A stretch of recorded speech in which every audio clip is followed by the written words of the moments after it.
All right, the Tuesday, May 6th meeting of the City Council of Chattanooga is called to order. To get us started, Councilwoman Dotley, would you be so kind as to lead us in the Pledge of Allegiance? I pledge allegiance to the flag of the United States of America and to the republic for which it stands, one nation, under God, indivisible, with liberty and justice for all. Thank you. We have a special presentation today by Anthony Salmons in celebration of Older Adults Month. Thank you, Madam Chair. It is my pleasure to read the proclamation for the Mayor's Council on Livability and Aging. Whereas the Mayor's Council on Livability and Aging, the MCLA, had its inception in 2018 as a council whose focus is improving the exposure to and increasing access to the resources of Chattanooga aging population. And whereas Chattanooga's population of older adults is growing because of the migration of older adults from across the United States seeking a beautiful, livable, and energetic place to retire, and whereas older adults make up 17.16% of Chattanooga's current population, this number is expected to rise to over 20% by 2030. And whereas Chattanooga, being an AARP livable community, and our mayor's initiative promotes a city with communities where you can comfortably age in place, and whereas Chattanooga's older adult population are actively engaged, resourceful, and involved, and are a valuable asset to the City of Chattanooga's government, citizenry, commercial and private businesses, participate in community functions and overall growth of the city. Now, therefore, we, Tim Kelly, Mayor of the City of Chattanooga, and the Chattanooga City Council do hereby proclaim May 2025 to be Chattanooga's Older Adults Month in witness hereof. We have hereunto set our hands and caused the seal of the City of Chattanooga to be affixed this 6th day of May 2025. Signed, Tim Kelly, Mayor, Jenny Hill, City Council Chairwoman. And if the members of the MCLA who are present will please stand to be recognized.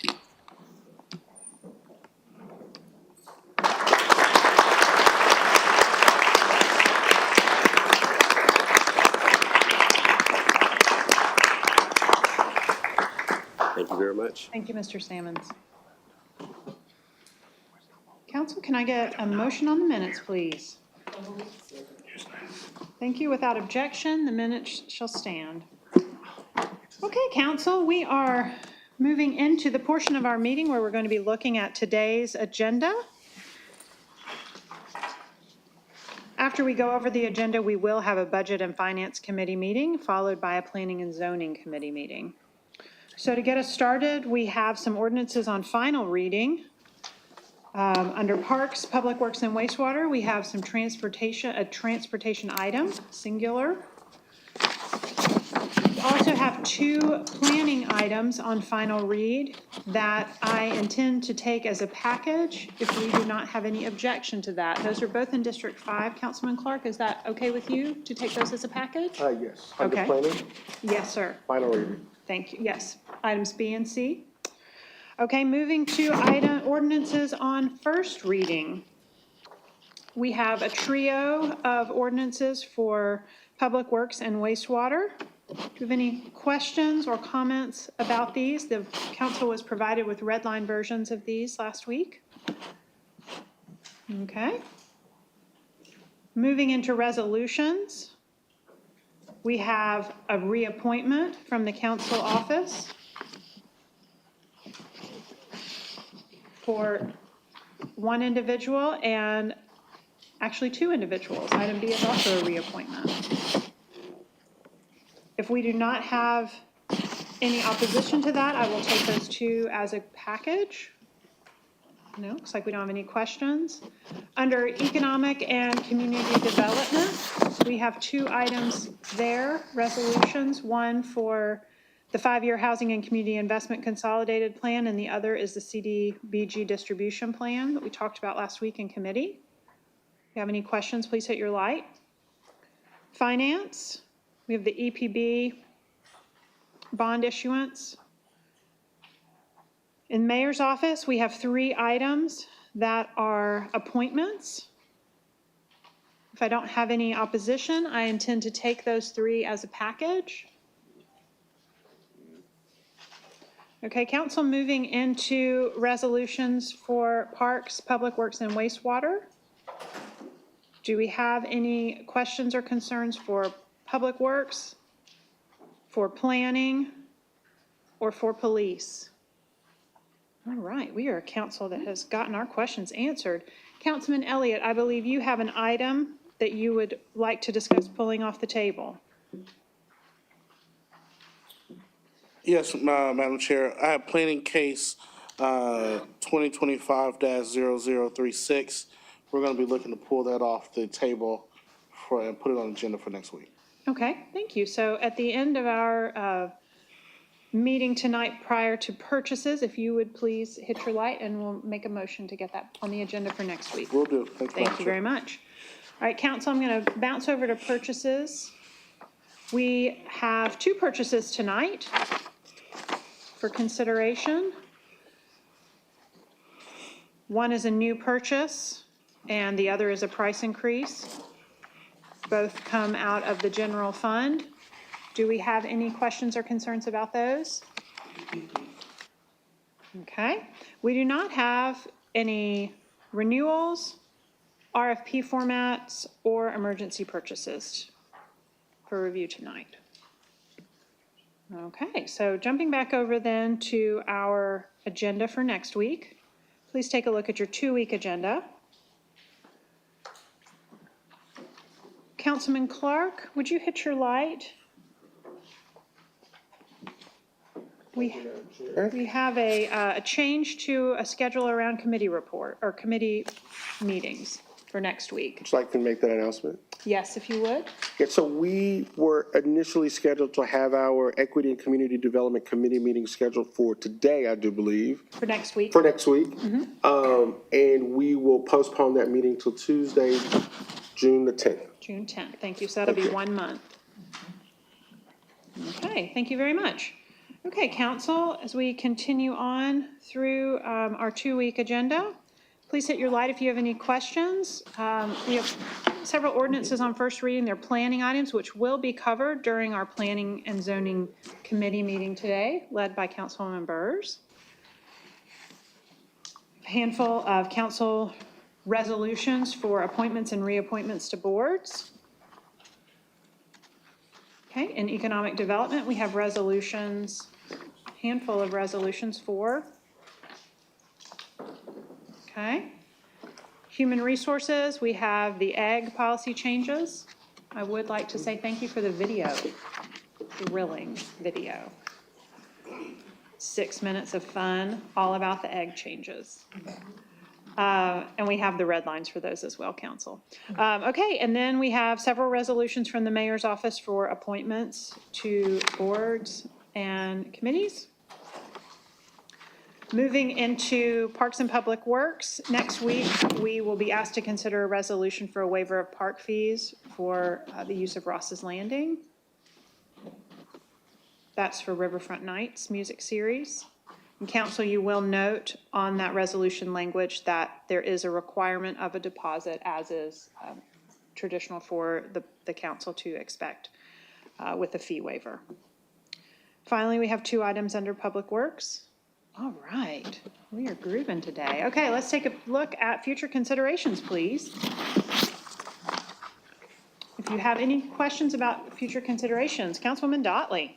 Yes, under Economic Development, item A, if someone could just send me some information on how that item would impact the One Riverfront plan.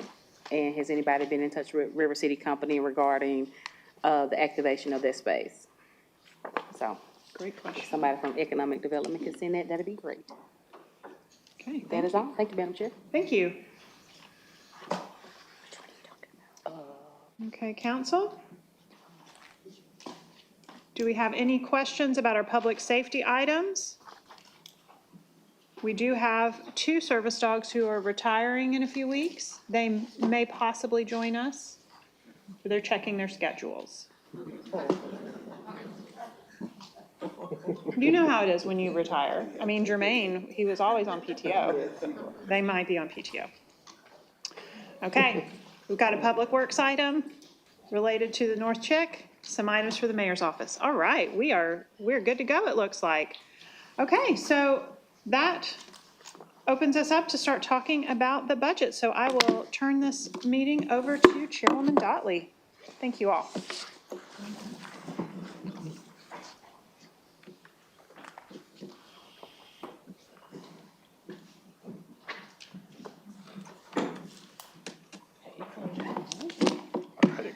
All right, Bill. Yes, ma'am. All right, we call the Budget and Finance Committee meeting to order. Can I have an approval on the minutes? All right, minutes stand without objection. Madam Clerk, if you can read resolution, item under finance, item E. A ninth supplemental resolution to resolution number 22629, providing for the issuance of City of Chattanooga, Tennessee, electronic system refunding revenue bonds, Series 2025, authorizing up to $160 million Series 2025 bonds, and authorizing the Chief Finance Officer to sign the bond issuance documents and any other necessary documents for this transaction on behalf of the city. All right, any comments or questions about that item? All right, thank you so much. So, council, we are here today to get into our FY26 operations and capital budget presentation. Just a few notes as administration makes their way up to the podium. As always, I like to keep any presentations to 10 minutes roughly, and I feel like Kevin has done that. And as a reminder, as the City Council of Chattanooga, it is our obligation to oversee the budget and its approval. And note, council members have had individual education sessions as well. So the goal of our meeting today is the official public presentation. Copies of the budget are currently available online. Is that correct, Kevin? They're available online, see, and will be available in print as well to council members that would like it, or any member of the public that would like that as well. Council, I ask that you continue to review the budget and gather your questions and be prepared to ask questions at our first budget education session, Tuesday, May 13th at 9 a.m. So again, this is the public presentation, and then we'll gather up ready to go with all our questions and things on next Tuesday. So with that, I will turn it over to the administration, to Kevin. Well, thank you, Chairwoman Dotley. My name is Kevin Roig. I am Mayor Kelly's Chief of Staff. Today, you're going to hear from me. You're going to also hear from our Chief Operating Officer, Mandy Green, and our Deputy Administrator for Finance, Weston Porter. It's a privilege to kick off the public-facing portion of the budget process for fiscal year 2026.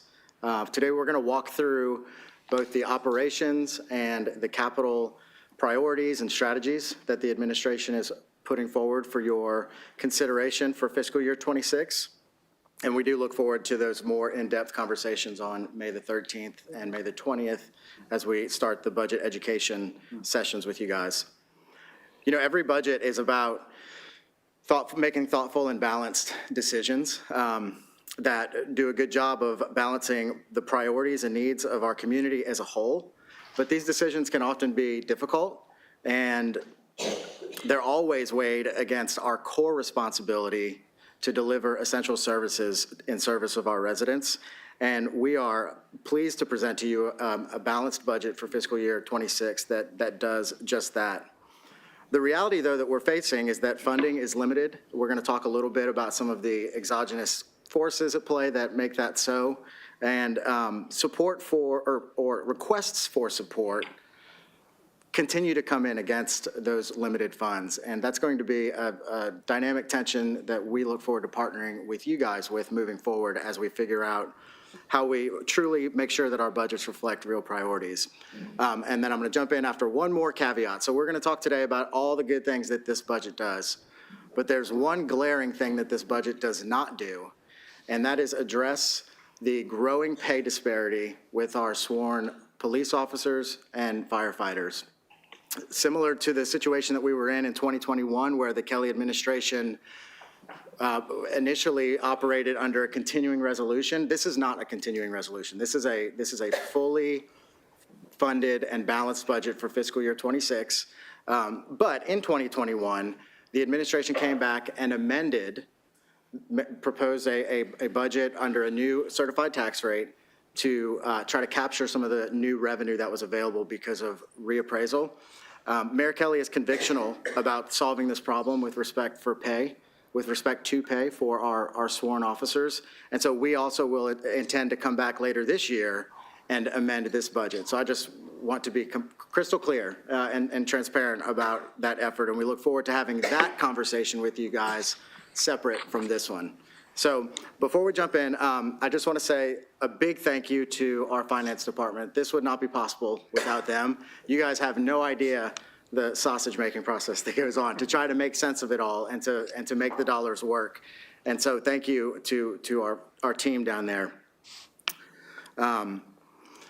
So One Chattanooga Through Lines is our first slide here. So since the Kelly administration first came into office and authored and put forward the One Chattanooga plan, it has served and continues to serve as both our North Star and our GPS. And this budget is no different than that.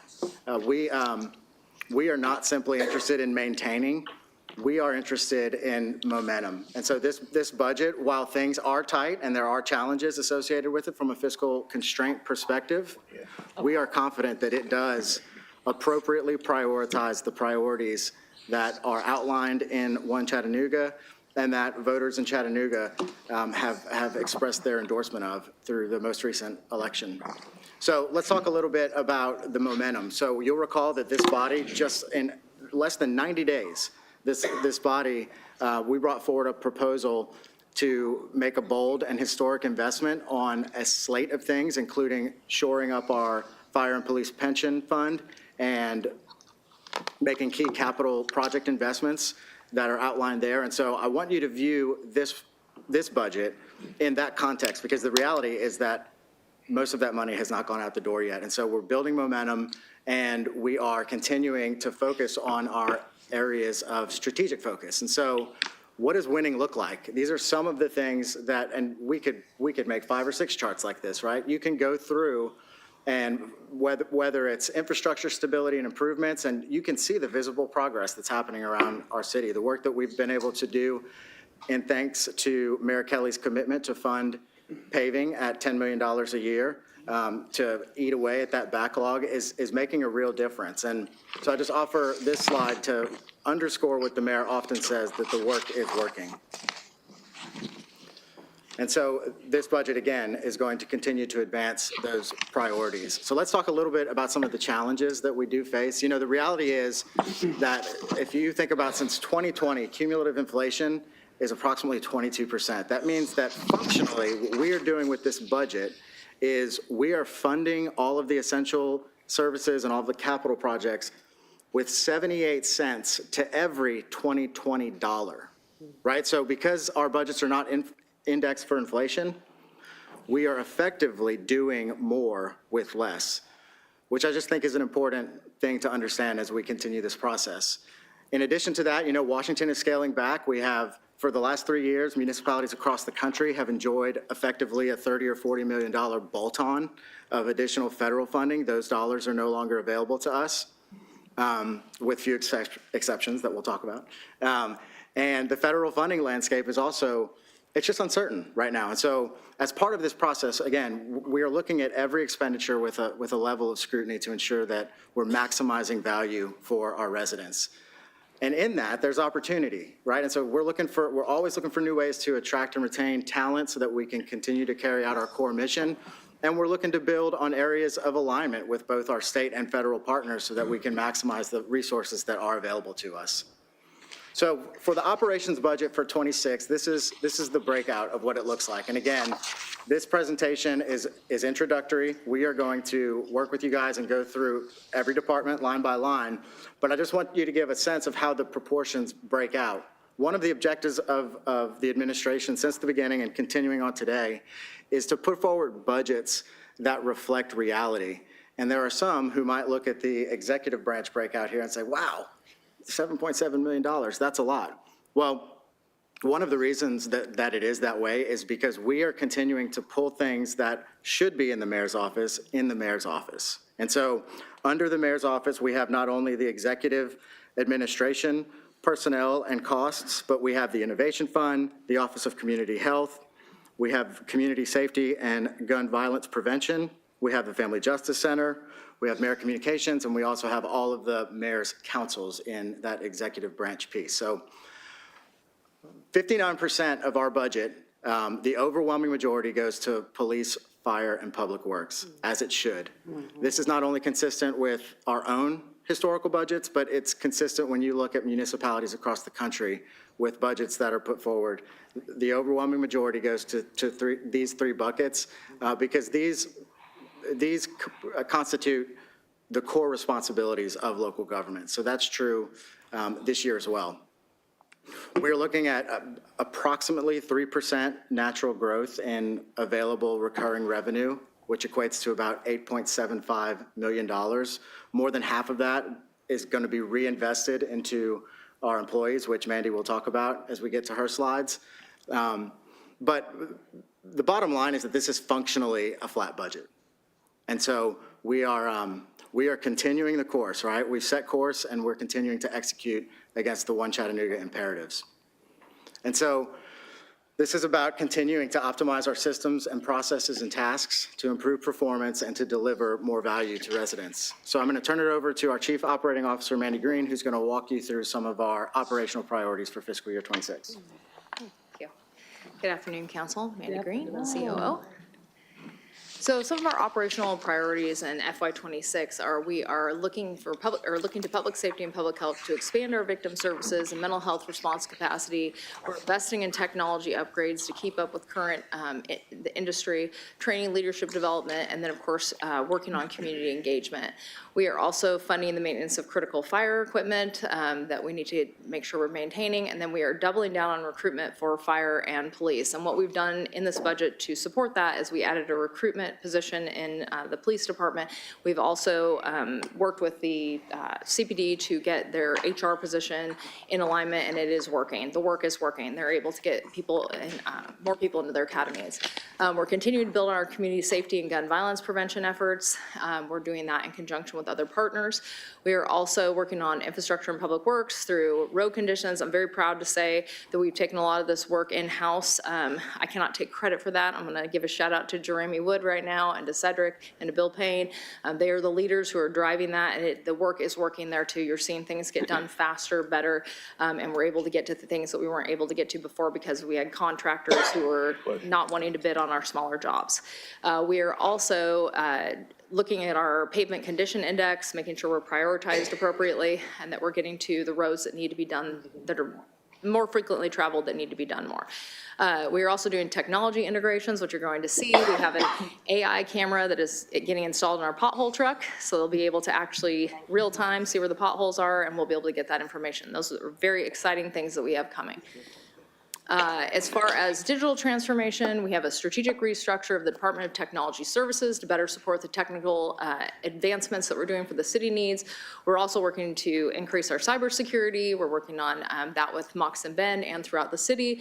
We are modernizing our infrastructure, and then we are just making sure that we're keeping up with all of the technological advances, to include making sure that our streetlights are aligned and timed. So hopefully that'll be good for you and your different districts. As far as workforce development, we got some exciting programs. We have the Builder's Blueprint, the Eviction Prevention Initiative. We've got Tech Accelerator cohorts. We're working and focusing high on internships and apprenticeships, getting people micro-credentialing so that we can meet the workforce demands with our current population. So lots of really good stuff coming out of that. We're also, on the last slide I missed, the downtown recruitment and incentives to get our downtown buildings filled so we can increase our tourism and accessibility to people. In the city attorney's office, we have 2 new positions for operational effectiveness. We have an office manager we're looking at, as well as a paralegal. And then the big thing for me, and I think for everybody here, is we're investing in our employees. We are making sure that we're giving people a COLA and that we're giving them one step, and that was a pay plan that we instituted over the last 2 years for our employees to be able to work through the pay structure. There's nearly $5 million of that 8.75 is invested into our civilian. We are also adding 5 new positions for Chattanooga Police Department. What's most important here is we are really trying to take every dollar and make it stretch as far as possible. So we are doing better budgeting. We're making sure that our operating budgets actually reflect reality. We are also contextualizing capital requests. And what that means is that we're making sure that we aren't funding things that are not being utilized. So we're watching that with a very keen eye to make sure that we are using the dollars wisely. As far as capital requests, we have a new plan for this year to make sure that you all have access and everyone has access to know where we're at on capital projects, how close to finishing, what percentage we're at, so that we have a true account of where we're at and what we're spending, and then can, of course, budget fiscally responsibly in future years to know what is falling off and what projects will be completed. As far as forecasting and predictability, about 2 years ago, we instituted a healthcare cost smoothing, I'll call it that, where we're forecasting that healthcare costs are going to continue to go up, and so we're raising them incrementally instead of having these wild swings of 12% and 2% to make sure that we stay on top of that so that we don't end up in a situation where we don't have the funds to be able to continue to have our excellent health care that we have today. Again, we instituted the STEP plan. We are also settling PTO liabilities. We said this is this. So we do not budget for PTO here at the city, and so we are requesting that departments make sure that their budget goes flat before they fill a position. So for instance, if someone has a $20,000 payout, they have to achieve vacancy savings in that position before they can fill it. So that way we have a zero budget. And I'm happy to answer more questions when we do our education sessions with you on that. As far as our vacancy review committee, we're also looking at every single position from laborer to administrator. When it becomes vacant, we take a look at it to see what that PTO payout is. We also take a look to see if it's essential to fill, when it's essential to fill. And we're really taking a hard look at every position to make sure that we don't have positions we don't need here. And then we are also, like I said, we just talked about this, we're trying to bring as much as we can in-house. That's not, I mean, it is about saving dollars, but it's also about building employees who feel a part of what we're doing. So there's nothing better than paving a road and saying, I paved that, right? Or cleaning something and know that you took care of it and we didn't have to hire a contractor to do it. So those are the things that we're trying to work on. I just talked about the AI pothole scanner, which is, like I said, going to be live here soon. We also have you approved in the last budget, the traffic center, which we're very excited about to align the traffic signals. So I'm going to stop talking now because I think I've gone past my minutes and turn it back over to Kevin. Thank you, Mandy. Okay, we're going to stay on task here. I'm going to go quick through the capital piece. 13 minutes in. And then I'm going to turn it over to Weston to get into the numbers. So on the capital budget, I'm not going to read these to you, but here's the bottom line. We are working against a budget cap and a ton of capital requests and needs. And so what we did this year is we put every single request through the question, are we compelled to do this in fiscal year 26? Is the city on the hook for this? If yes, well, give us an explanation why. If the answer is yes, and there's a good explanation as to why, well then, does it have to be funded at the level requested, or is there a cash flow dimension to it that could offer some additional flexibility so that we can right-size the appropriations?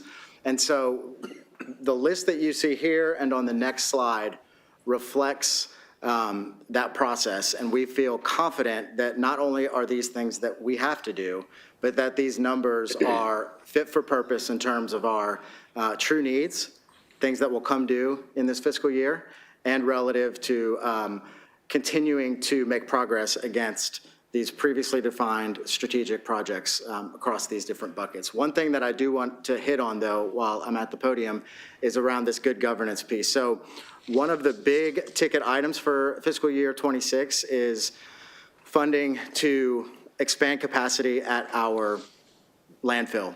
So right now, the city is not able to dump its own trash in our landfill because it is almost at capacity. And so what we're doing is we are paying for operations to the tune of about $4.5 million a year for the landfill, while we're also paying the costs associated to transfer that trash to other areas that can take it for us. And so we're on the hook to either cap the landfill or expand the landfill. Both would cost $10 million and take about 18 months.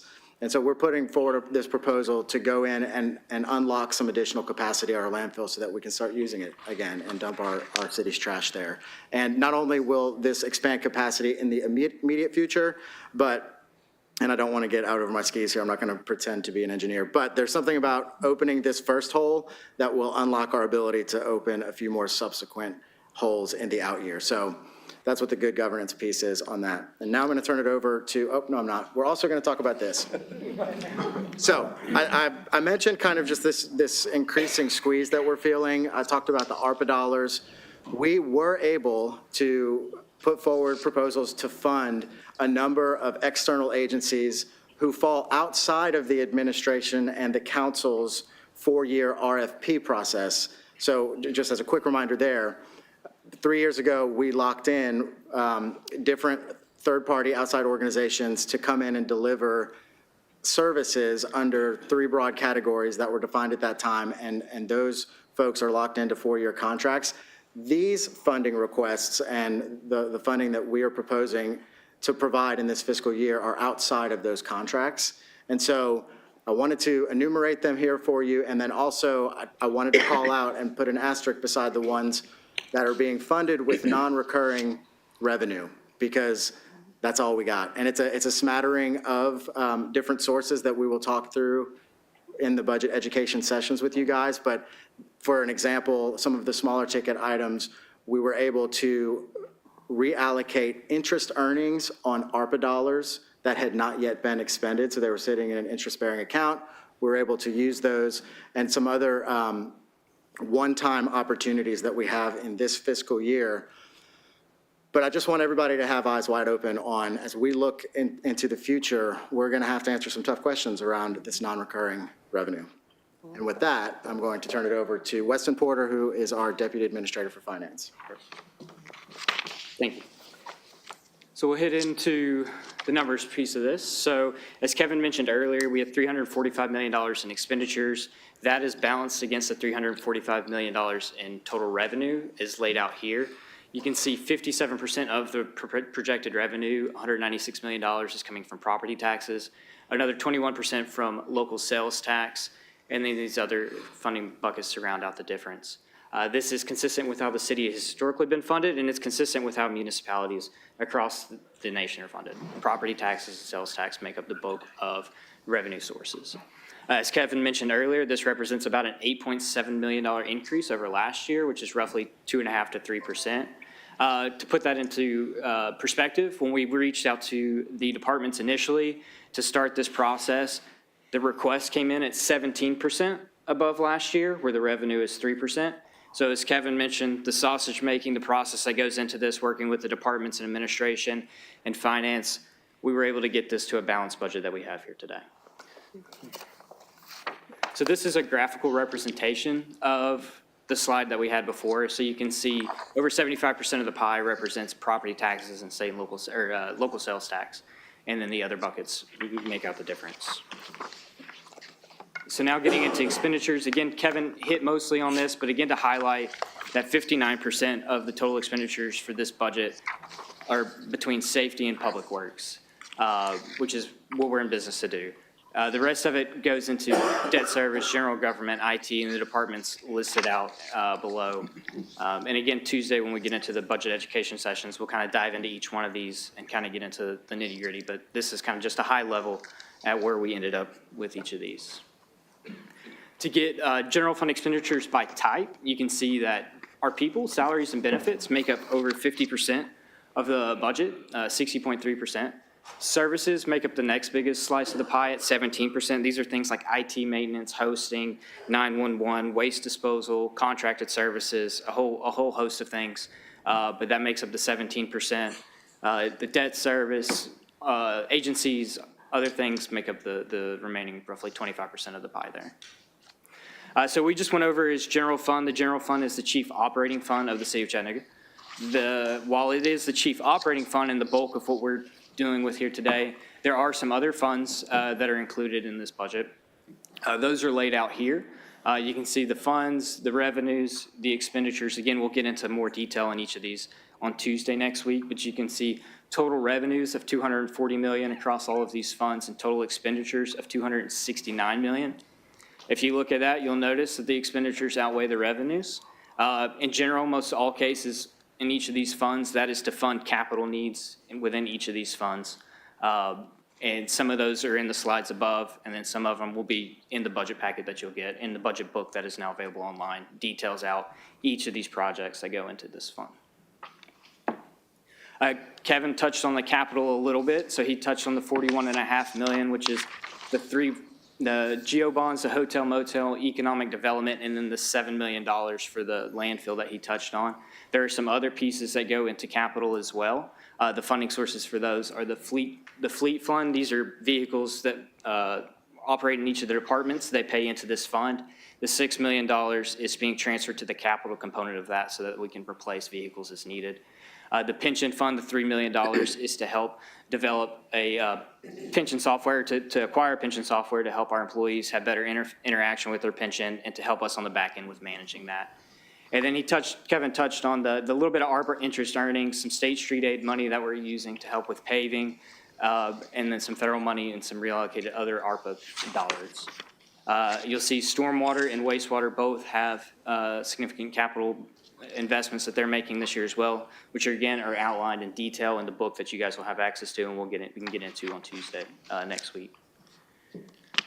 To look at the general government budget just a little bit more, we have it broken down into some different categories: better government, economic development. You can read those out here, and then the number of projects that are in each of those buckets and the dollar value associated with those. And again, those are the individual projects that make up those different dollar values are listed out, as well as description of those in the budget book that you guys have, or that you'll have at the end of this meeting.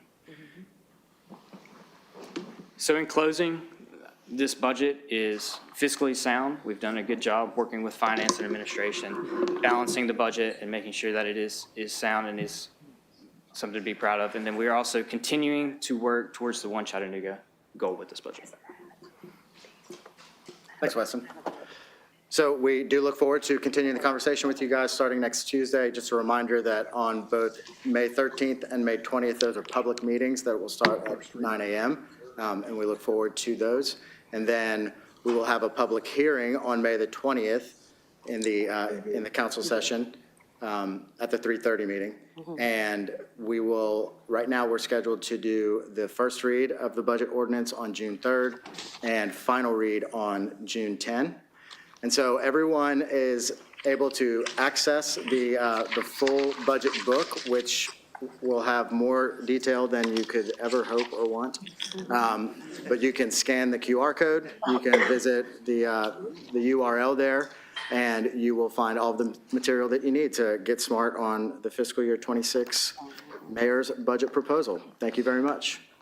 All right, thank you so much. I do appreciate our finance team as well as our administration for a very thorough, high-level overview of our budget. As Kevin just stated, as a reminder, next Tuesday, 9 a.m., we'll start our budget education sessions, and council, just remember to look and bring all your questions because they'll be ready. And with that, I will turn it over to Ian. Do you have any other comments? I do not. I was waiting to see if you had a question or anything. No, there are no. Thank you very much. Thank you, Kevin. There are no questions because we have all the questions Tuesday. So I will turn this over to, that ends our budget committee, and I will turn this over to Councilwoman Burrs for planning and zoning. All right, no problem.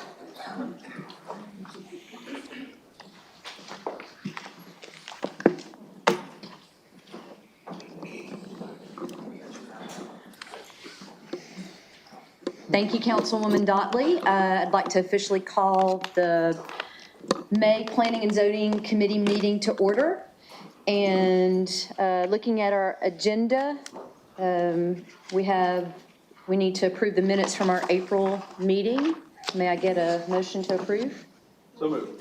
Second? Okay, thank you. So council members, You received an agenda and staff notes for the cases that are up for discussion today. Is there anything else that you'd like to add to that before we move forward with the agenda? Nothing? Don't see any lights? Got to get used to this board? Okay, thank you. So if there's nothing else to add, then I'd like to go ahead. We've got two ordinances on final reading, and it looks like both of them are in District 5. So Councilman Clark, is there any reason why we can't package these together, or did you need any further discussion on these? No, Councilwoman Burns, I think one of those in the package has some conditions on it. I don't know if that needs to be reread, if we need to read that again. So we'll read them separately Sure. with the conditions? Yes. Is that? Okay. Okay. Phil. Okay, all right. So Madam Clerk, if there's no other further comments, if you'll go with B under planning, under final reading. An ordinance to amend Chattanooga City Code, Part 2, Chapter 38 zoning ordinance, so as to rezone property located at 4281 Webb Road from RN16 Residential Neighborhood Zone to RN15 Residential Neighborhood Zone, subject to certain conditions. All right, and what's the wish of the council? You want to hear the conditions? Councilwoman, we were gonna hear the conditions, but I'll go ahead and make a motion for approval as long, no? Okay, any further discussion that you need on it? No, ma'am. Okay. Go ahead with C. An ordinance to amend Chattanooga City Code, Part 2, Chapter 38 zoning ordinance, so as to rezone property located at 4326 Bonnie Oaks Drive and parts of properties located at 4314 and 4320 Bonnie Oaks Drive from RN16 Residential Neighborhood Zone to CN Commercial Neighborhood Zone. Let's see, yes. Thank you, Madam Clerk, and I apologize, council, I got ahead of myself. We will be reading these again in the council meeting, but if there's no other discussion about these two ordinances for final reading, we'll move on. Okay, great. So on to under resolutions, I want to say a couple of things before we move on. I met with Ms. Rennick, and she suggested, and I agreed as we move on with planning and then the ordinances under first reading, that that she's going to go into detail. We don't have that many cases, but she's going to go into detail on a couple of them because we have some good ones that will help educate, especially some of the new members, and re-educate some of us on the new zoning codes. So, Ms. Rennick, if you want to come forward.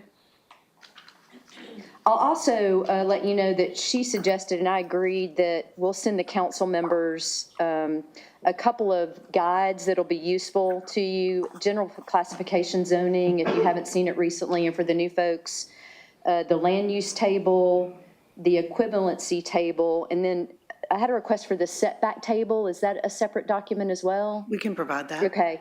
She's going to send those to Nicole, and then she will send those out to the council members. The only question that she had is, would anybody like a hard copy? And you can just let us know after you receive those digitally. I think those will be a great resource as we go forward with planning and zoning. Okay. Any other questions before we move forward? All right, if you'll move forward with the first item. Thank you. And this is looking forward to the proposed agenda next week. There are 4 zoning cases and 1 ordinance amendment. 2 cases had opposition, so I can cover those in detail, and then if there's questions, or I can just briefly touch on the other 2 cases. The ordinance amendment, staff does have some requested changes. As you know, these go to planning commission, so we drafted these 2 months ago and had a chance to look at it, and so I'll highlight the requested changes if those could be added to the ordinance. So the first case with opposition was in North Chattanooga on Forest Avenue. This is 920 Forest Avenue. The request is to rezone from RN3 Residential Neighborhood Zone to TRN3 Traditional Residential Neighborhood Zone for single-unit detached residence. And this is the north part of Forest, right as it gets to Mississippi. So one of the things talked about with Councilman Burrs is just using this opportunity to remind you of the, or all of us, of the new zoning. RN3 is the current zone. This was the equivalent zone to the old R3 kind of multi-unit zone. TRN3 is very similar, but an urban version. So many of the uses are the same, but kind of that urban form is coming in the setback and some of the other standards.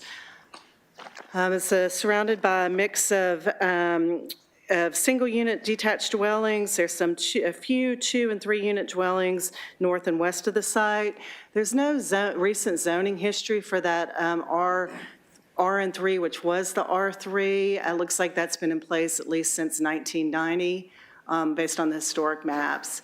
So this is the site. The site plan, the applicant would like to subdivide into 3 lots. And the TRN3 zone allows that reduced lot size to allow that to happen. So staff found that the request is compatible with land uses and the comp plan recommendations. The TRN3 zone is more appropriate at this location due to the urban standards, which match existing historic lots of record. Changing the zoning to the TRN3 does not change the land use policy because the site is already zoned RN3 and the zones have similar uses.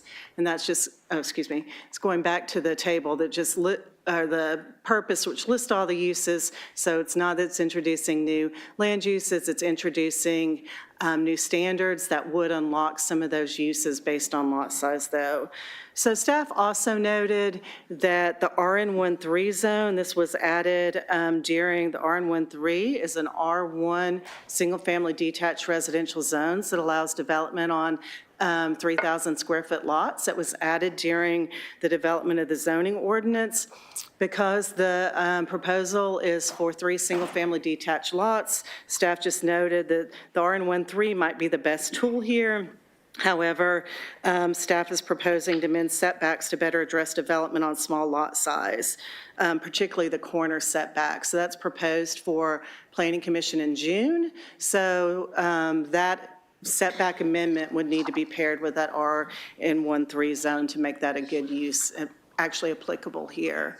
So there was opposition present at Planning Commission, quite a bit of opposition, concern about no plan for development, protection of tree coverage, steep slopes, and nuisance to the neighborhood. I believe that might be related more towards the existing property and just pedestrian safety with some additional curb cuts.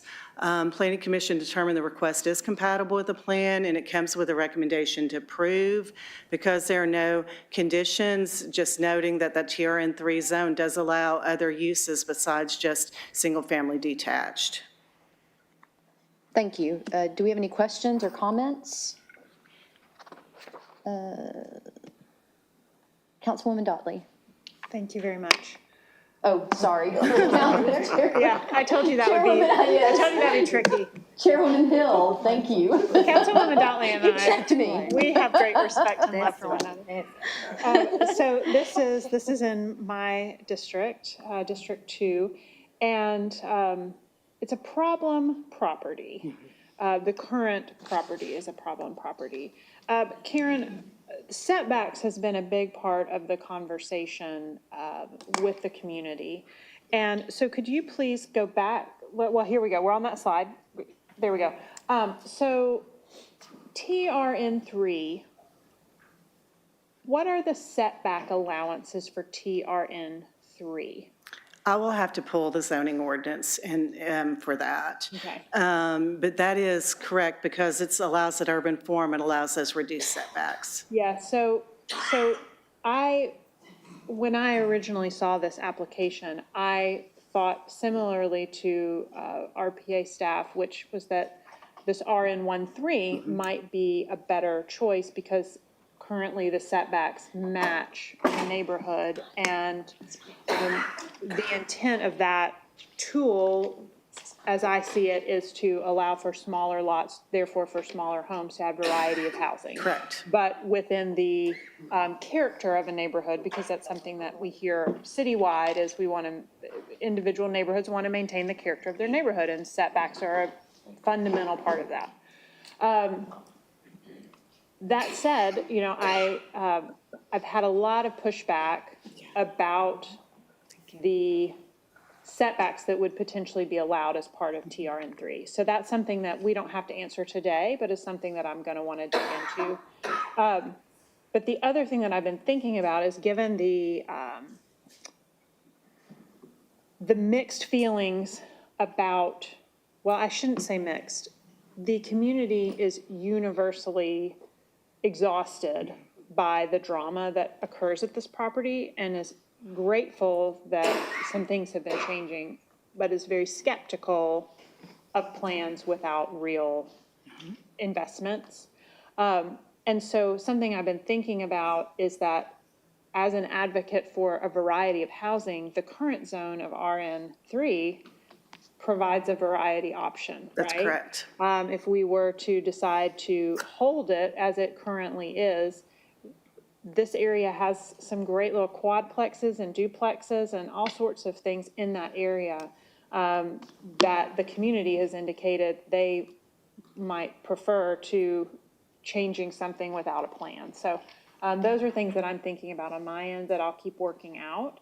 But if you could help me understand the setbacks, I'd appreciate it. I will add a slide, I'll send some information and add a slide about setbacks. And we're happy to speak to the applicant about what development under the RN3 could look like, if that was something that maybe a little bit more information needed to be provided. It's been kind of fascinating, the amount of pushback related to this change that is intended to go from one size, from a multifamily lot to a single family lot, but I think it's just because this lot and the dwelling on it has been a hub of drug and illegal activity that has spread out into the neighborhood and even caused violence with home invasions, and it's been a lot. So Yes, the summary on the slide of nuisance to neighborhood, there was quite a bit of discussion about that. quite a Planning lot, yeah, Commission. yeah. Okay, thank you very much. That's all, Madam Chair. Thank you. The next case with opposition is case 67, and this is a lifting conditions. I will move a little bit more quickly through this because the opposition was regarding concern about loss of landscaping, but that is addressed through the new ordinance. So to summarize, this property was rezoned in 1995 with a series of conditions regarding landscaping, and that was really to make sure that there was a landscaping buffer along the western side of this manufacturing zone as it transitions to the single-family residential. It also had no ingress or egress from Kane Lane. It does have frontage on Cromwell Road and was trying to push traffic to Cromwell Road. It's a mix of industrial really on the Cromwell Road side and then transitioning to single-unit residential on the north part of Kane Lane. Their staff found that the request to lift conditions, is compatible with land use and development form. The two existing conditions for landscaping would be replaced by the standards in the zoning ordinance, which would be a 30-foot landscape buffer, which is the most robust landscape buffer because it's between manufacturing and single-family residential. There's also been precedent with other properties, manufacturing properties accessing Kane Lane, so it seemed reasonable to staff to lift that condition. The opposition at Planning Commission was for the house just adjacent to that yellow property, just to the west. The resident there was just concerned about if the landscaping went away, so it was conveyed at Planning Commission that would be replaced by the standard landscaping ordinance. It's not lifting landscaping in general. And so Planning Commission is recommending approval of lifting the conditions. Councilman Clark, this is in your district. Did you have any questions? No, I'm good, thank you. All right. Thank you. Okay, the next two cases do not have opposition. One is a change from CMU 1 to CMU 2. That allows a little bit more intensity, in this case, height being the factor that's of interest. Staff found that was there's precedent in the area that's reasonable, a reasonable request. There was no opposition, and Planning Commission recommended approval. This is in South Broad, and then the last case is on Reggie White Boulevard, and the request is to allow, is to change the form-based code zone. So just as part of the educational, form-based code is just a type of zoning. There's three components that make up the name. It's the context, which is shown in the picture, the zone itself, and then the maximum number of stories. So in this case, it's going from an urban industrial mixed-use zone with maximum 4 stories to an urban commercial mixed-use zone. Just allows a little bit of a more commercial residential mix with a maximum 6 stories. This is the site. Staff found the proposal is to, based on the application, is to, applicant statement is a mixed-use development with 8 buildings, including retail, office, hotel, food hall, and residential. Excuse me, that's the prior case. I went too far. I thought that was not enough room. Excuse me. The proposal is to tear down the existing building and construct a new building for a 6-story mixed-use project with 90 residential units and 5,000 square feet of commercial space. That is in line with the plan, it's precedent. There was no opposition. It comes with a planning commission recommendation to approve. Council, any questions or comments about those last two?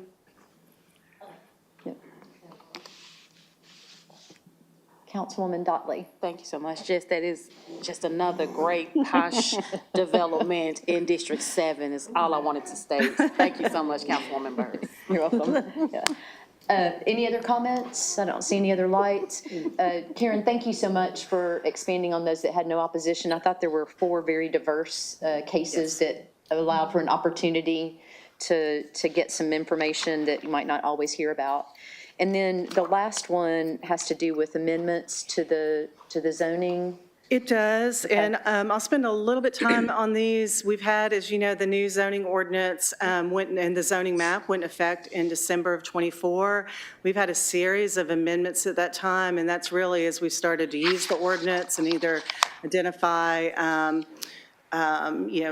just typos or as trying to enforce it, or, so this is really have been kind of cleanup. We've not intended to do any policy changes, but really to make sure that it is a usable, enforceable ordinance that is clear to understand. So the first cleanup is to short-term vacation rentals, and I appreciate Chairwoman Hill flagging this for us. It gave us a chance to look at that and actually improve our language today, which is kind of last minute. But we, a zoning ordinance amendment was processed in 2025, in March of 2025, to add the use of multi-unit development. We spent a little time talking about horizontal property regime and multiple structures on one lot. This is responding to that to make sure it's very clear that short-term vacation rentals cannot exceed 25% of the total units in a multi-unit dwelling, which is kind of an apartment complex, or multi-unit development. So this has been something that has been in the zoning ordinance to be really clear that short-term vacation rentals may not exceed 25% of the total units in a multi-unit dwelling. Because multi-unit developments are a new form in their residential developments and can look different. Staff is recommending adding the change to multi-unit developments. The language in the ordinance currently says no multi-unit, or excuse me, that we were proposing originally was no multi-unit dwellings or multi-unit developments can exceed a maximum of 25% of the total units, which after talking about today does not make sense.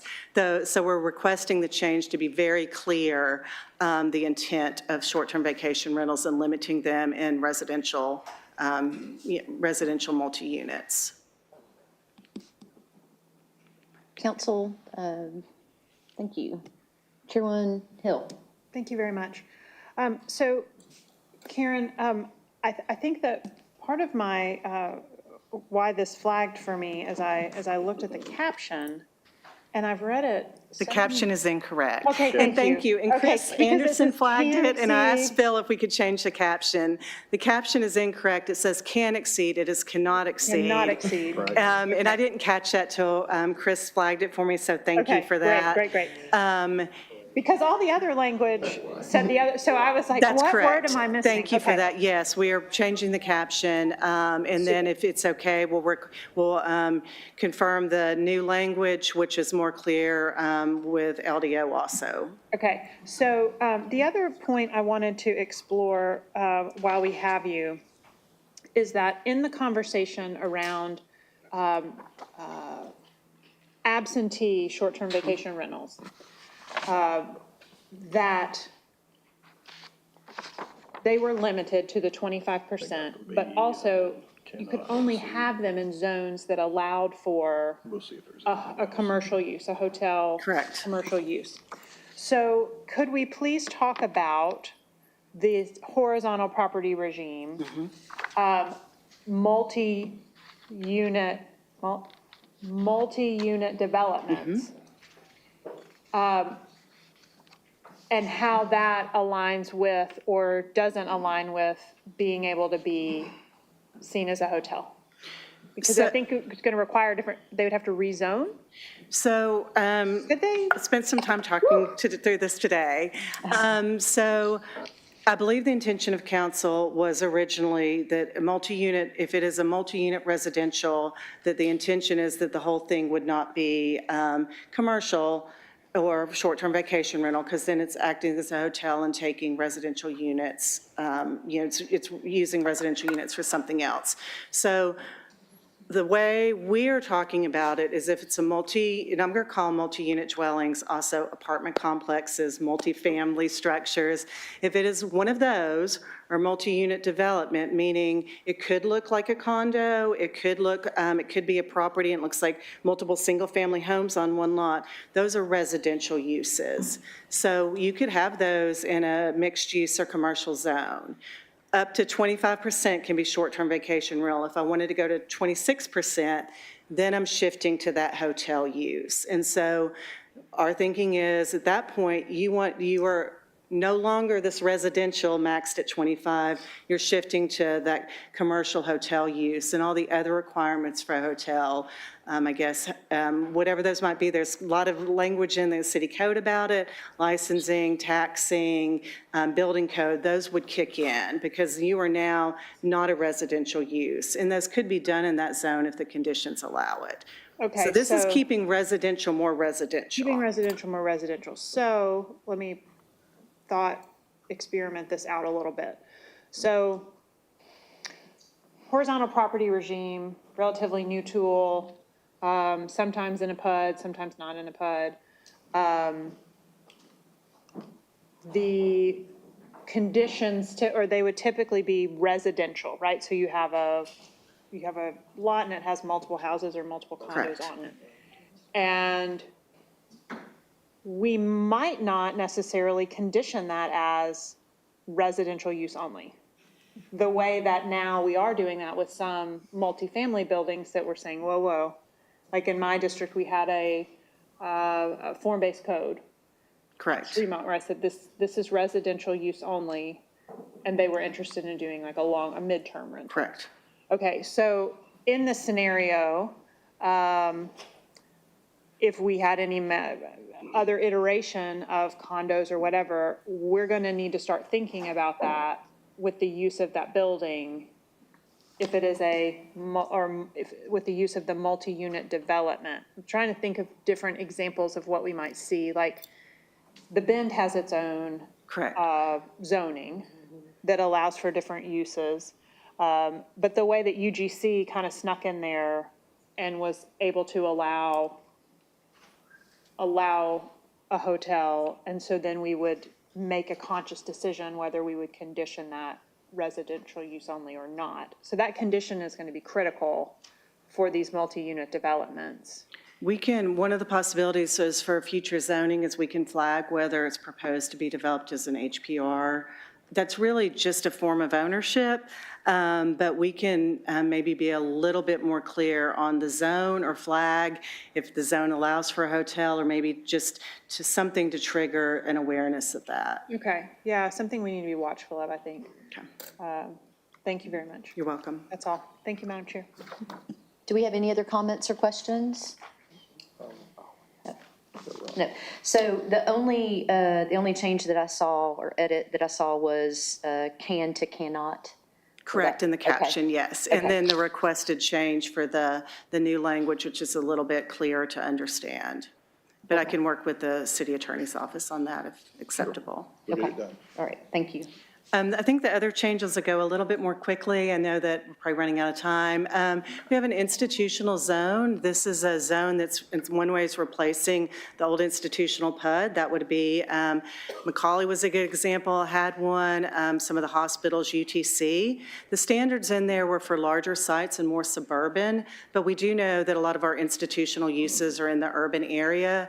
And we had some requests for institutional uses, but the tool wasn't lining up with our preferred urban design. So this is adding urban setbacks into the institutional zone in order to get some of, pick up some of, better align with our institutional uses in the urban overlay. And that would only be within the urban overlay. And I'll just keep working through unless you let me know differently. Councilman Elliott, did you have a question? Not on this item. Okay, all right. Okay, the next item is the IH industrial heavy zone or heavy industrial zone. So this is formerly the M1 zone. The M1 zone, we've talked about a couple zones that allowed everything. The M1 zone really allowed everything but residential, very similar to the UGC or the old R4 zone. During the transition, this zone really became more of just an industrial zone, but we do have lots of manufacturing properties that used to have all those uses. So the solution to not take away a whole slew of uses for a prior M1 zone property was to allow people to access those uses. So if you were M1 and you moved to the IH heavy industrial zone, you still have access to the uses. Someone rezoning in the future would only have access to the industrial uses, and you still have to meet the standards, the new standards. So this is just an asterisk in the land use table. The uses in black were identified in part of your ordinance. The uses in blue, we've had several users that are in the middle of projects or starting projects. These we would like to add to the table because just based on request of people wishing to access those uses. Interesting. Councilman Elliott. I don't know if this is appropriate if she's done with this. I need to make an announcement regarding Okay. those. Okay, I'll just move Keep quickly going, then. Okay, just a few more definitions. This is a request of LDO, commercial parking. They needed help with enforcement, amending the definition for vehicle operation facilities to add towing dispatch. They had questions during the permitting and enforcement process. That's addressing that. And then non-conforming lots of record have historically been in the zoning ordinance. This is just tightening it up a little bit. Created by deed, what deed? We're pulling language from the old ordinance about legally recorded. That's just to provide a little bit more clarity. And then last, there's a requirement, the trees have to be, are required in setbacks. However, we have zoning that allows buildings in the setbacks, and so you have a conflict, you have to put the tree or the building, which, just to clarify, we are saying that trees are required unless the building is there. The building, and we want that setback from the building first before we want the tree, and so this is just confirming that. And that was at the request of LDO also.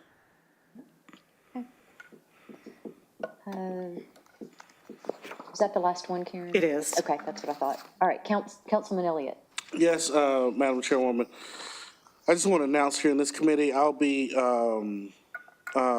pulling off the table planning item 2025-0036 and looking to put that on next week's agenda to be voted on. Perfect. I had that written down to ask you, so thank you for bringing that up. Perfect. Yeah, wonderful. Thank you. Okay. So noted. And thank you, Yes, ma'am. Mr. Noblick. All right. Any other comments or questions? Karen, I skipped over one real quickly because I know we want to get a recess in before we have our business meeting, but just real quick, the resolution under planning about the parking. Will you go over that real quick? Sure, this is to waive fees in the parking lot here, on the other side between here and the Bessie Smith. There are EV chargers that are there, and they're available for use by the public in the evenings and weekends. And this is just acknowledging that the public have access to those EV chargers during those times. And just to make sure that we're clear and that it's understood that the public is able to use that, this is a request to waive the, any charges that might be associated with that or cost associated with that. Okay, thank you for welcome. further explanation. I had a question about that earlier, council, as to the reasoning for it, so I thought that would be helpful just to share that information. Does anybody have any questions about that? Okay, any other questions or? Oh, no. Did you have another? No, I'm Okay. done. That was, Okay, light was all still on right. from before. Okay. All right, any other questions or comments before we recess? 5:10. All right, we will recess until 5:10. Thank you.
council, can you come on up to the dais? We are back in session. We have a quorum. They're just all over this room. All right. Madam Clerk, will you please read our ordinance under final reading for transportation? An ordinance to amend Chattanooga City Code, Part 2, Chapter 24, Article 14, Section 24502, Schedule 2, Speed on Through Streets. Thank you. Council, we have a motion on the floor to approve with the proper second. Do we have any questions or comments? All right. Seeing none, all in favor? Aye. Opposed? Motion passes. We will be taking the next two items under planning, items B and C, as a package. This does include planning version 2, Councilman Clark, which includes the conditions that were read into the record last week. Okay. Okay. All right, Madam Clerk, items B and C, please. Item B, an ordinance to amend Chattanooga City Code, Part 2, Chapter 38 zoning ordinance so as to rezone property located at 4281 Webb Road from RN16 residential neighborhood zone to RN15 residential neighborhood zone, subject to certain conditions. Item C, an ordinance to amend Chattanooga City Code, Part 2, Chapter 38 zoning ordinance so as to rezone property located at 4326 Bonnie Oaks Drive and parts of properties located at 4314 and 4320 Bonnie Oaks Drive from RN16 residential neighborhood zone to CN commercial neighborhood zone. Can I get a motion? Motion to approve. Thank you, council. We have a motion on the floor to approve with a proper second. Do we have any comments or questions? All in favor? Aye. Opposed? Motion passes. Okay, moving into ordinances on first reading. Public Works, item A, please. An ordinance amending Chattanooga City Code, Part 2, Chapter 31, Section 31314, private property responsibility. Thank you, council. We have a motion on the floor to approve with a proper second. Any questions or comments? All in favor? Aye. Opposed? Motion passes. Item B. An ordinance amending Chattanooga City Code, Part 2, Chapter 21, Section 21136, overgrowth. Thank you. We have a motion on the floor to approve with a proper second. Do we have any comments or questions? All in favor? Aye. Opposed? Motion passes. Item C. An ordinance amending Chattanooga City Code, Part 2, Chapter 31, Section 3137, minimum service charges. Thank you, council. We have a motion on the floor to approve with a proper second. Do we have any questions or comments? All in favor? Aye. Opposed? Motion passes. Okay, council, we are moving into resolutions. We have two items, A and B, under council office. If we do not have any concerns with that, which we did not in agenda session, we will take those as a package. Madam Clerk, the board is clear. Please go ahead and read items A and B together. Item A, a resolution confirming the reappointment of Jacqueline Simpson to the Community Advisory Committee, Bushtown Glenwood, Region 6, representing District 9, with the term beginning on March 9, 2025, and ending on March 8, 2028. Item B, a resolution confirming the reappointment of Alan Cohen to the Community Advisory Committee, Shallowford Region, representing District 9, with the term beginning on March 23, 2025, and ending on March 22, 2028. Councilman Elliott, this is in your district. Would you like to make the motion, sir? All right, council, we have a motion on the floor to approve with a proper second. Any questions or comments? All in favor? Aye. Opposed? Motion passes. Okay, moving into resolutions under economic and community development. We have two, and we will take them as a package unless anyone has a problem with that. We're good to go, Madam Clerk. Item C and D, please. Item C, a resolution approving the City of Chattanooga's 5-year housing and community investment consolidated plan and components for 2025 through 2029.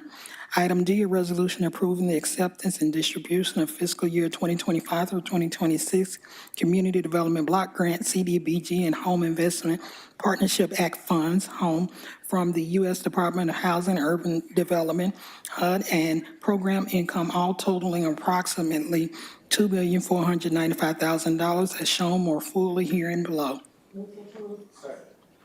Thank you. What a great use of the word here and below.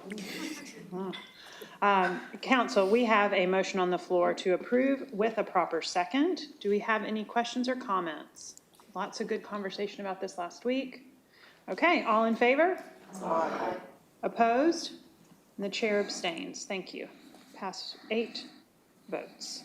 Finance, item E, please.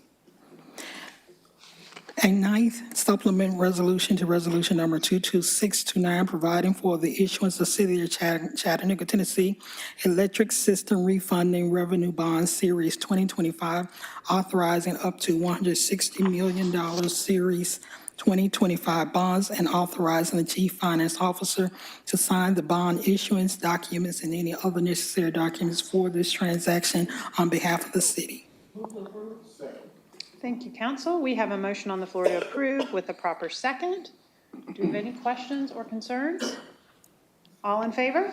Aye. Opposed? Motion passes. All right, we have 3 items under the mayor's office. Madam Clerk, I'd like to take those as a package, please. F, G, H. Item F, a resolution confirming Mayor Kelly's appointment of Alma Smith to the Community Advisory Committee, Region 9, Standard for Gap, for a term beginning on May 7, 2025, and ending on May 6, 2028. Item G, a resolution confirming Mayor Kelly's appointment of O'Neill Matthews to the Passenger Vehicle for Hire Board for a term beginning on May 7, 2025, and ending on May 6, 2028. Item H, a resolution confirming Mayor Kelly's reappointment of Megan Plock to the Parks and Outdoors Committee for a term beginning on February 14, 2025, and ending on February 13, 2028. Move to approve. All right, council, we have a motion on the floor to approve with a proper second. Questions or comments? All in favor? Aye. Opposed? Motion passes. Way to get in there, man. All right, Parks and Public Works and Wastewater. We have item I under Public Works, Madam Clerk. A resolution authorizing the administrator for the Department of Public Works to approve change order number 1 for J. Brennan Construction, Inc. of Dalton, Georgia, relative to contract number E23017-201, City Hall Annex improvements for modifications and upgrades to the electrical systems, additional ceiling tile replacement, modification to the vent stack and downspouts, parapet wall remediation, and changes to incorporate the new traffic management center on the 3rd floor for an increase of $269,021.96 for a revised contract amount of $1,961,157.39, with a contingency in the amount of $100,000 for a total amount of $2,061,157.48. Vice Chairwoman Knoll. Thank you, Madam Chair. I move to approve. Okay, council, we have a motion to approve with a proper second. Do I have any questions or comments? No. No. Okay. All in favor? Aye. Opposed? Motion passes. Thank you. Item J. A resolution authorizing the waiver of fees for the charging of electric vehicles at the charging stations at the 217 East 10th Street parking lots, C and D, tax map number 145DY010. Councilwoman Knoll. Move to approve. Thank you very much. Council, we have a motion on the floor to approve with the proper second. If you have any questions or comments, please hit your light. Seeing none, all in favor? Aye. Opposed? Motion passes. Thank you for bringing this to the middle of the dais, Madam Chair. Okay, item K under police, please, Madam Clerk. A resolution authorizing the Chattanooga Police Department to apply for and, if awarded, accept 2025 Police Reform and Equitable Justice Grant Program by the United States Confederate Conference of Mayors to be used for the Crisis Co-Response Unit, CCRU, to obtain a central hub database that could be used for better follow-up communications, addressing gaps in access and identify services for individuals, and also be used for sensory kits for de-escalation, hosting CIT school safety equipment for CCRU members, travel, informational material about resources, and a wheelchair-accessible vehicle for physical limitations for a grant period of 1 year for an amount not to exceed $100,000. Thank you, council. We have a motion on the floor to approve with a proper second. Have any questions or comments? All in favor? Aye. Opposed? Motion passes.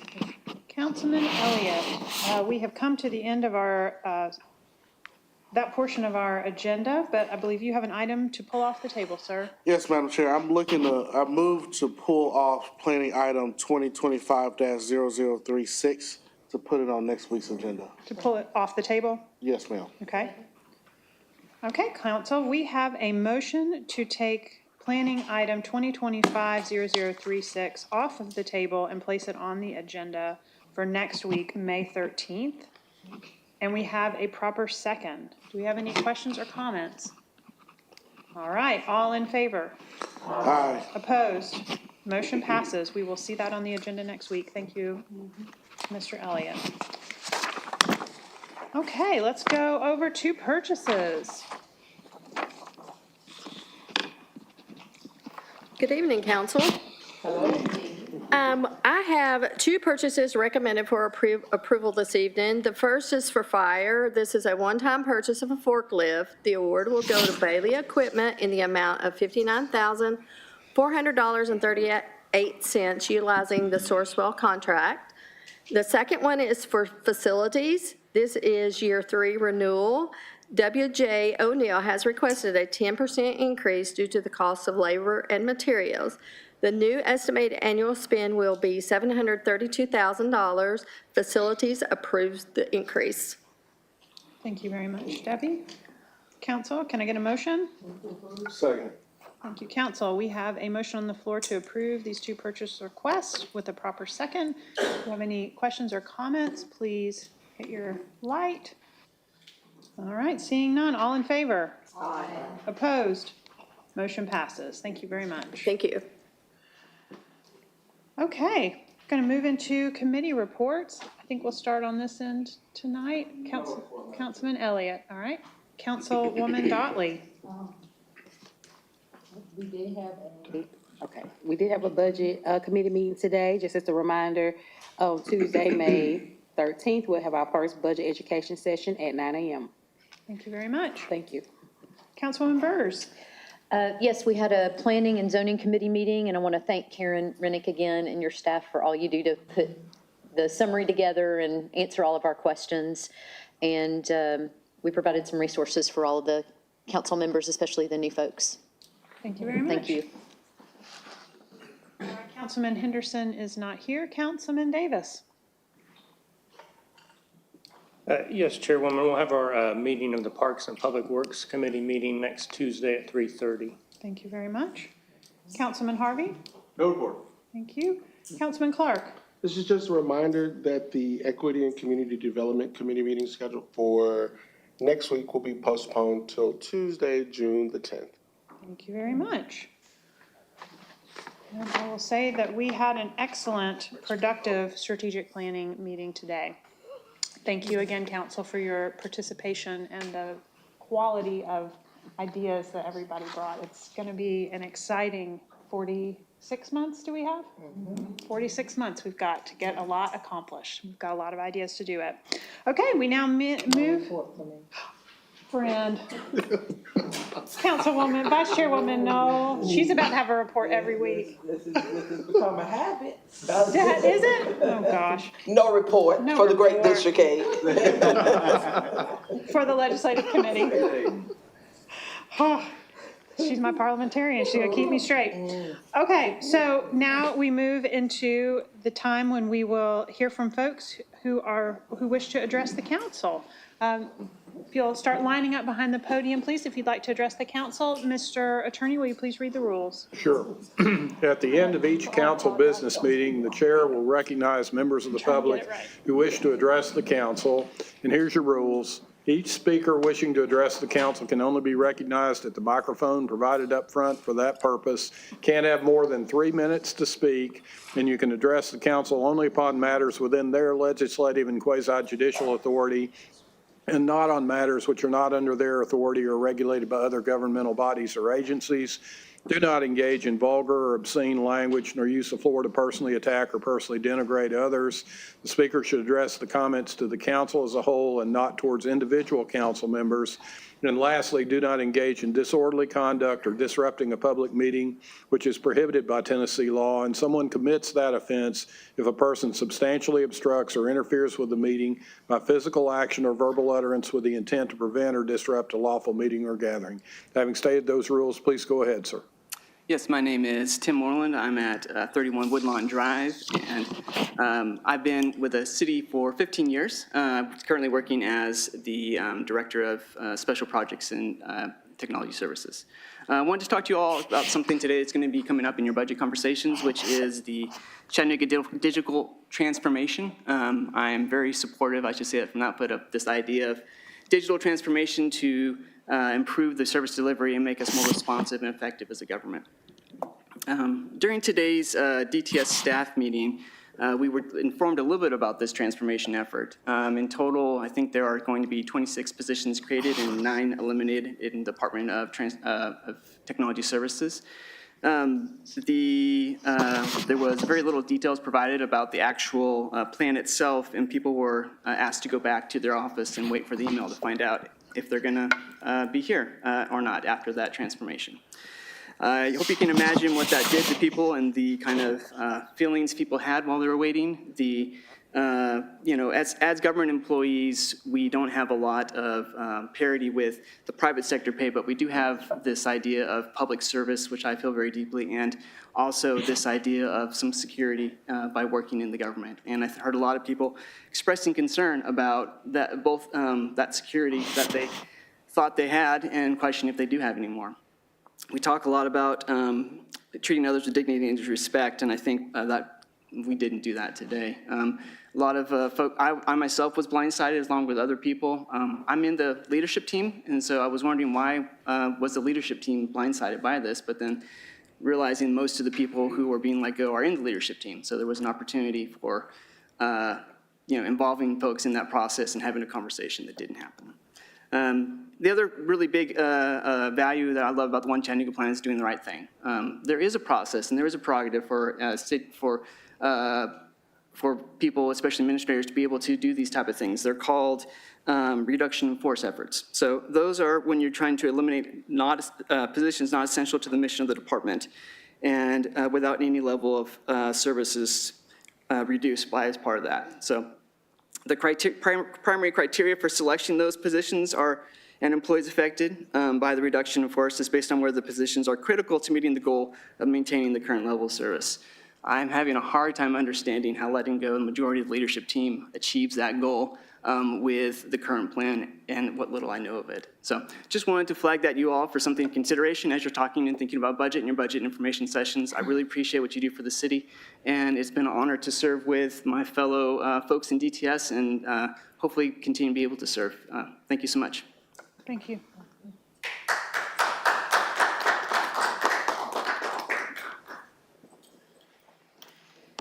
Hi, can you hear me? Mm-hmm. Okay, it's a really great mic. My name is Daniel Dufour, and I live at 1610 West 51st Street. Honorable City Council members, my colleagues and friends at the City of Chattanooga, and everyone else who took time out of your busy day to join us. I know some of you have taken time off of work to be here. Thank you. I've met many of you, worked with many of you, and have deeply valued the work that everyone here does to make our community better. To those of you that I haven't met yet, my name is Daniel Dufour. Part of my role at the city is managing the open data program. I wanted to speak to a very confusing thing that happened today in the Department of Technology Services. We were told two things. One, that there would be a reduction in force, and two, we would add more than 30 new positions. Yes, you heard that right. There would be a reduction in force, but we would add more than 30 new positions. So my question, and really a challenge to everyone here today, is to try to make that make sense. Thank you. Thank you.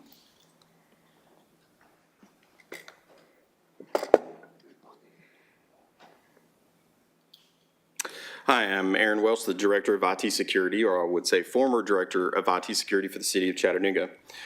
I live at 1001 North Natchez Road. And first, I would like to thank you for the opportunities I have been given as an employee of the City of Chattanooga. It has been an honor to work with some of the most dedicated and helpful people I've ever met. The past year has provided insight into how the wheels of local government work and the special people that choose this career over a more lucrative opportunity in the private sector. One of the big selling points for me when taking this role was Mayor Kelly's vision and One Chattanooga values of serving others with urgency, treating others with respect and dignity, be a problem solver, and do the right thing. During my time here, I've seen those values shine through the work we do behind the scenes within DTS, throughout the city, and with the community at large. I wish I could say the great things we have accomplished were due to clear and decisive leadership within our organization, but sadly that has not been the case. We have been without clear leadership for over a year. To serve others with urgency, we must have alignment of resources and personnel, but despite many meetings with human resources and countless internal DTS meetings, this was never the case. When I took the role of Director of IT Security in January 2024, one of the first tasks I was assigned was to review a utility cybersecurity plan that needed to be filed with the Comptroller of the state of Tennessee. This is used to maintain compliance with regards to the cybersecurity posture of the city to the state. I reviewed and signed the document, having no ability to review it, given an MOU between DTS and the Moccasin Bend Environmental Campus. Upon auditing this policy in June of 2024, I found severe deficiencies with the policy and brought this up to leadership of both organizations. As of this moment, almost a year later, we have still made no appreciable headway in resolving these issues. This puts every citizen at grave risk in the event that the city is the target of another cyber incident. At the same time this was occurring, the MBC staff were also notified that NRS, a contractor for the City of Chattanooga that handles our collections, had a potential data breach that could have exposed sensitive data from the city to attackers. This information was communicated from the MBC leadership, Justin Steinman and Mark Heinzer, on August 29th and August 30th of 2024 to CIO Gerald Neild, but no actions were taken at that time. 8 months later, we would come to find out that data from over 100,000 individuals associated with the city was leaked through that breach. We as a cybersecurity team were never given an opportunity to address that issue. As I've conducted internal investigations into incidents within the city, as is my role and responsibility, I've found myself at odds on more than one occasion with Gerald Neild. I've been instructed not to discuss these incidents with other parties outside DTS, as well as I was told not to directly communicate with the chief of police, despite that being a requirement of my role as local agency security officer. So, having to run through this. Lots more details. I would love to be able to share that, but sadly, I'm out of time. Thank you.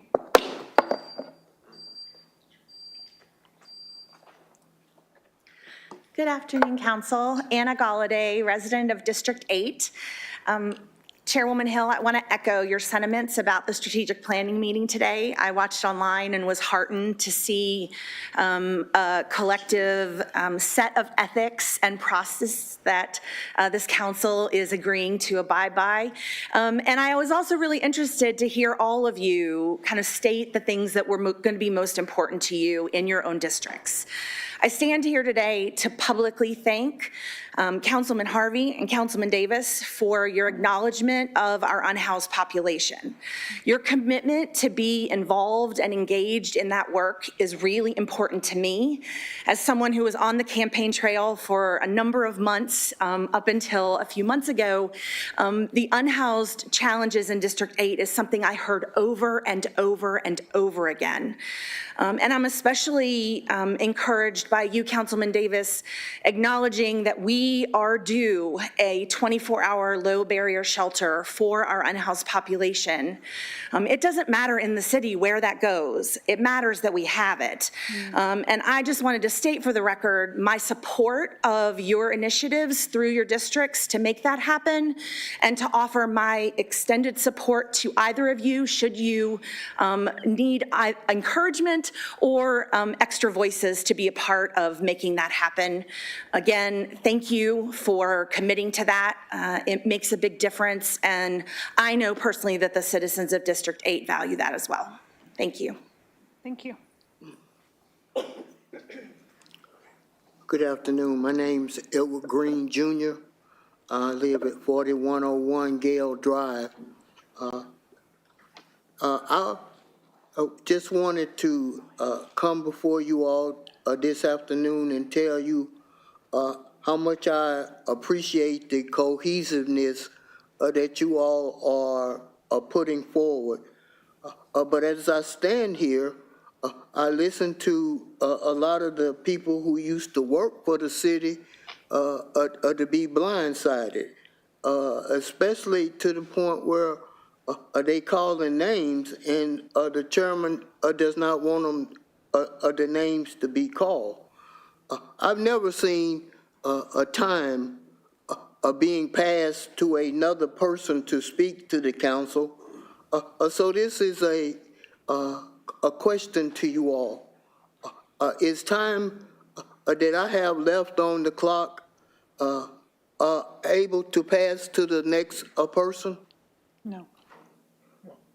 Thank you so very much.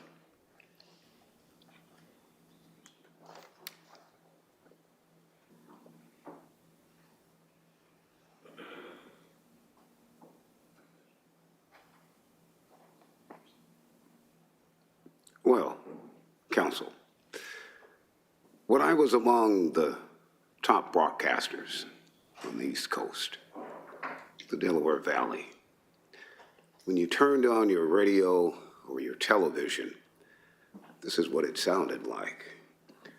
Good afternoon. From WBEL News, I'm Monty Bell. When the chief of staff from the office of the city mayor admitted to violating the 5th and 14th Amendment of co-citizen Monty Bell on March 12, 2025, the remedies are primarily civil, but the charges under 42 United States Constitution 1983 are criminal. We have more in this report. We maybe not. This is what it sounds like. Let's try him again. This is why he wanted to donate some time, because my equipment was malfunctioning. But if we can't get that one, we'll go to another one. And we can't get this one. This is why citizens try and help citizens. Since we can't get the recording with 1 minute and 41 seconds, let me show you what a journalist can do. When the chief of staff admits violating the 5th and 14th Amendment against co-citizens, the remedy primarily is civil, but the charges are criminal under 42 United States Constitution 1983, seeking damages and compensation.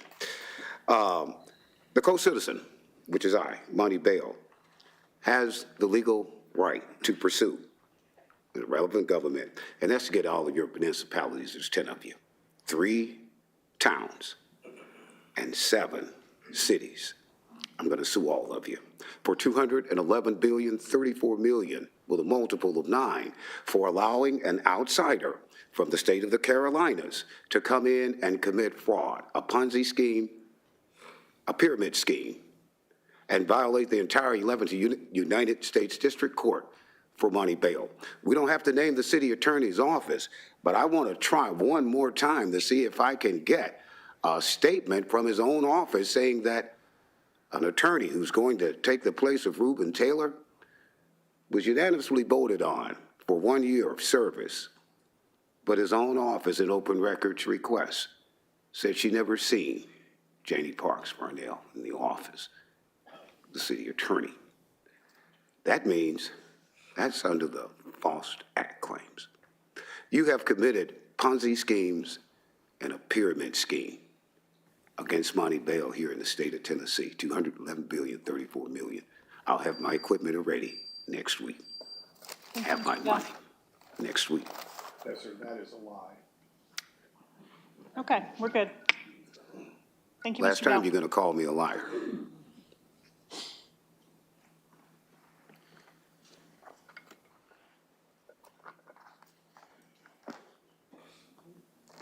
Hello, good afternoon. Josh Branham, Greater Chattanooga Realtors, and I've got a tag team effort today.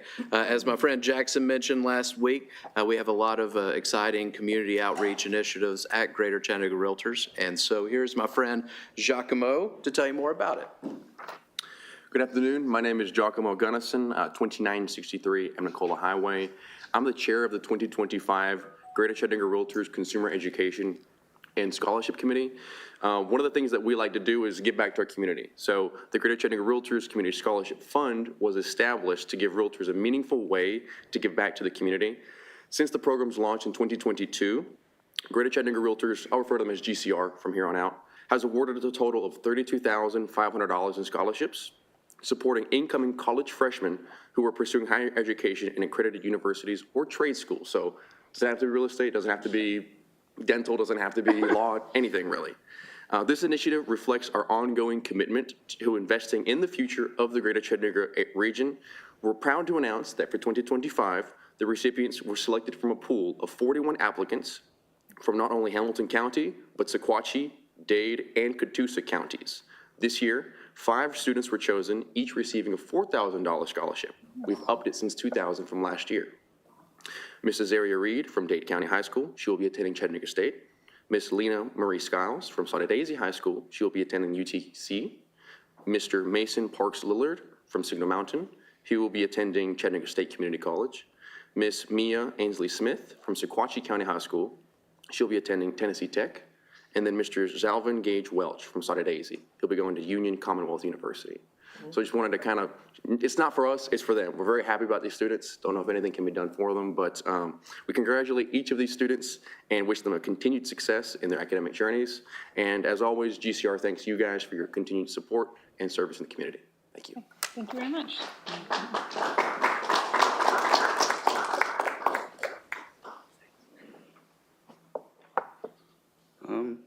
Ladies and gentlemen of the City Council, I'd like to thank you for the opportunity to address you.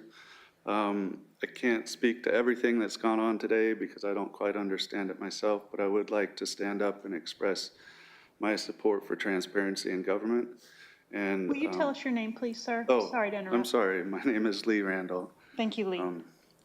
But yeah, I would like to give my support for transparency in government, and I appreciate the way that the city communicates with the citizenry here, and I would be against anything that didn't diminish that or cut the ability of the city to do that. So that's all I wanted to say. Thank you.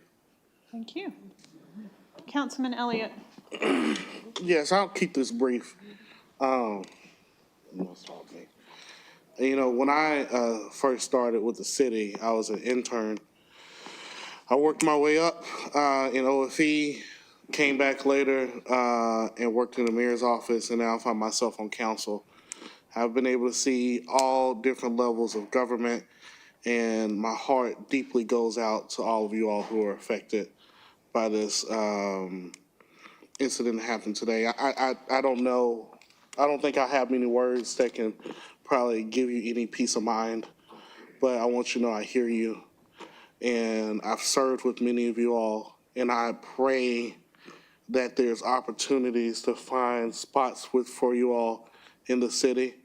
Many of you all have poured your hearts out for all the people of Chattanooga for many years, have gone underpaid and overlooked.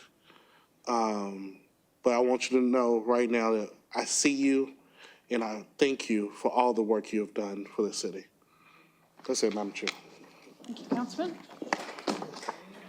Councilman Clark. Thank you. Madam Chair, I want to echo some of what Ronald said. I think it's important in how we talk about our culture of how we treat our own. You know, I will oftentimes talk about what customer service is and how even our own city employees are our customers and not just our taxpayers. And I know sometimes there's devil in the details about what happened. I think one of you live in my district, and I will talk to you afterwards. But I believe in this administration and their ideas about why we had to do what we needed to do. However, it's not what you do, but how you do it. And with a subtle eye roll, because I know the heart of this administration, and the tough decisions we're having to make in the budget as we restructure and not really dismiss. I hope that moving forward in our HR process that we remember that the H stands for human. And when we're talking about relocating, dismissing people. Remember the anxiety of the culture and the climate we're in as people are losing their positions and the uncertainty of where income is coming from. We need to be mindful of that in our HR process. And so I know the administration shares that heart, and I know they will look into this and probably try to course correct on how we can communicate better so we don't have this sentiment at the podium in council. So, thank you, Madam Chair. Thank you. Council, that finishes our business today. All right, council is adjourned. Thank you.